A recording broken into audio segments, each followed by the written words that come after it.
You know, when you think of Iron Man, you probably think of the ultimate superhero success story, right? But if you look just a little closer, peel back the layers of armor and that trademark wit, what you find is that his entire journey is actually one of the most profound tragedies in modern fiction. And really, it all just boils down to these four simple words. Think about it. In his very last moments, he's finally given permission to rest, to stop fighting. And we're not just talking about Thanos here. We're talking about the war he'd been waging inside his own head for over a decade. So that brings us to the big question we're going to tackle. Why? Why does the ultimate victory of a hero feel so heartbreaking? How did a guy who literally saved everyone leave us with this deep, profound sense of loss? Well, it's because his victory came at the absolute highest cost imaginable. Okay, so to really get why, we've got to start at the end of his story. Because right there, in his final moments, that's where we find this huge central paradox of his sacrifice. I mean, think about it.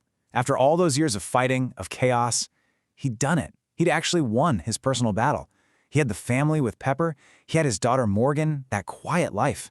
He finally found real, genuine happiness.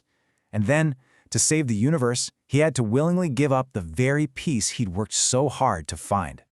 And this line, man, this line just hits you, right? It perfectly spells out the personal stakes. It wasn't just some abstract concept of saving the universe anymore. No, this was about saving the future he was building with his little girl. That's what he was fighting for. And that's what makes his choice to leave it all just so completely devastating. But to really get why he made that final choice, we've got to rewind. We have to look at the scars you couldn't see. Because his biggest battles, they weren't against aliens or crazy robots. They were the ones raging inside his own mind 24/7. And the real turning point, the moment everything changed for him, was the Battle of New York, back in 2012. Flying through that wormhole, seeing a full-on alien armada, nearly dying in the absolute cold and silence of space.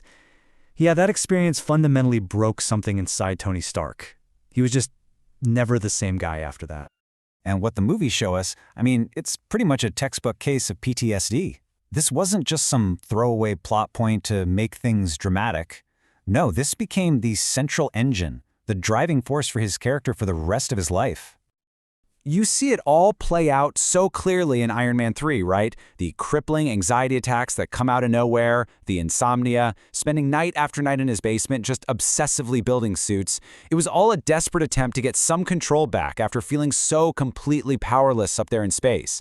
He wasn't just building armor for himself anymore, he was trying to build a suit of armor around the entire world. And that existing trauma, that fear, that's exactly what Scarlet Witch weaponized against him in Age of Ultron. See, she didn't have to create a new fear. All she did was pull the curtain back and show him what was already playing in his head on a loop every single night. A vision of all his friends, all the Avengers, dead at his feet, and Captain America blaming him for it. That vision, that's what pushed him over the edge and led directly to him creating Ultron. So you've got this foundation of trauma, and then it just gets compounded, layer after layer over time. It wasn't just about what he saw anymore, but about who he lost. His entire journey as a hero is just paved with grief.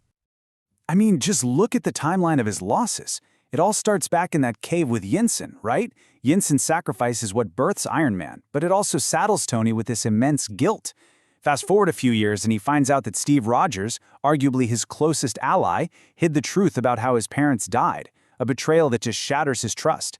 And then, the final, crushing blow, watching Peter Parker, who was like a son to him, literally turn to dust in his arms.